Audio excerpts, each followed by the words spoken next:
in class 10. Our today's topic is respiration in human.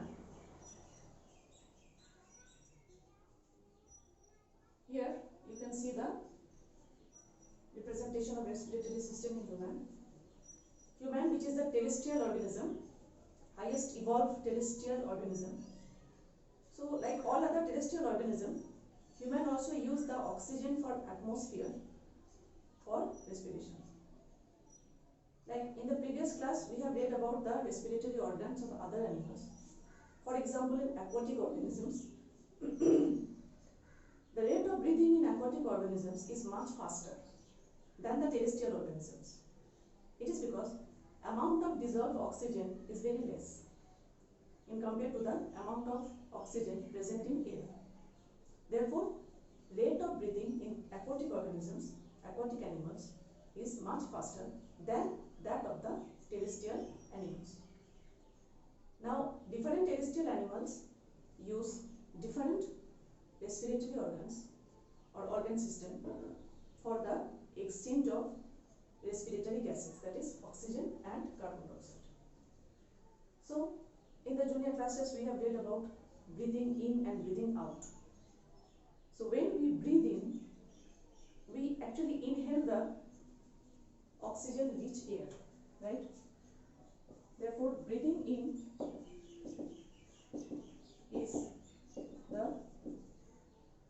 is the inhalation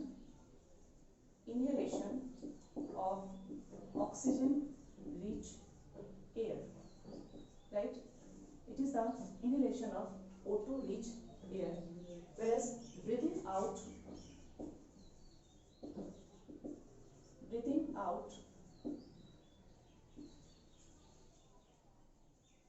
it is the exhalation of CO2 rich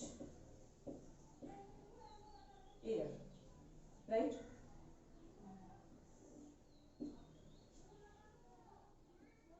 Therefore, external respiration or extracellular respiration involve respiratory organs and the two main processes, breathing in and breathing out. In today's class, we will learn about the structure and the passage of the respiratory gas through the respiratory system of human. Now, what are the three common features of respiratory organ? They are: number one, large surface area for exchange of gases; number two, thin wall for easy diffusion of gases, which is helpful for exchange of gases; and number three, rich supply of blood. So, human respiratory system starts from the nose, that is nostrils. The oxygen rich air passes through the nostrils through the nasal cavity. Now here, there is the presence of fine hairs and mucus which help in easy passage of the air as well as filtration of the air. Next, the filtered air passes through nasal cavity, pharynx, and finally through the laryngeal area. It enters into trachea or windpipe.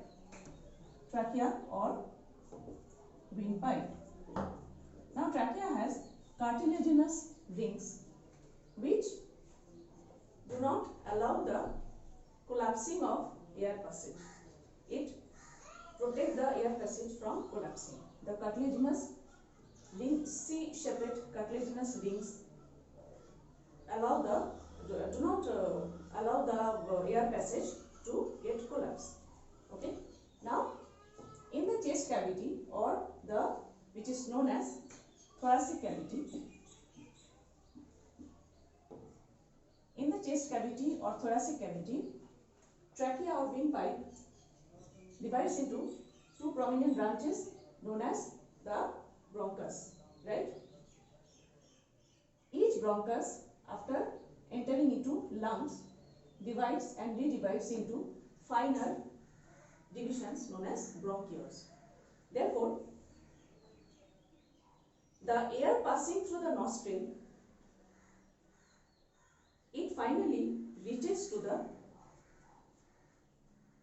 balloon-shaped air sacs at the end of the finer-most branches of bronchioles. Therefore, the bronchioles inside the lungs, they are finally terminating into the fine, delicate or thin-walled balloon-shaped air sacs called alveoli.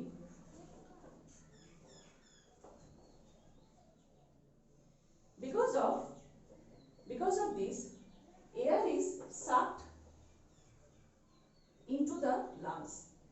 Now, while we are breathing in, our chest cavity expands and the sheath of muscles, which is known as diaphragm, help in both the process, that is breathing in and breathing out. So, when our chest cavity expands, rib cages expand, the oxygen rich air is breathed in, sucked in, and alveolus or the air sacs are the site of exchange of gases. Why? Because alveoli are covered with lead supply of blood, that is covered with blood capillaries. About that we will learn in the next class. So, the oxygen rich air reaches the site of exchange of gases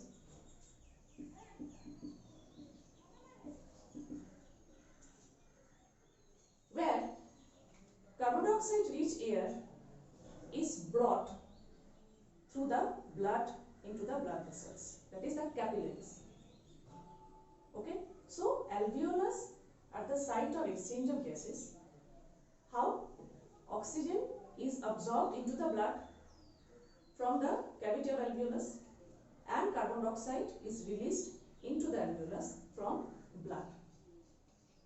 Then carbon dioxide rich air moves through just an opposite pathway and released out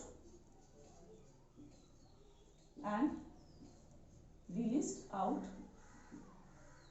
through the nostril. That is how human being breathe in and breathe out, that is external respiration is completed in human being. In the next class, we will learn in detail about the site of exchange of gases. Thank you very much till then.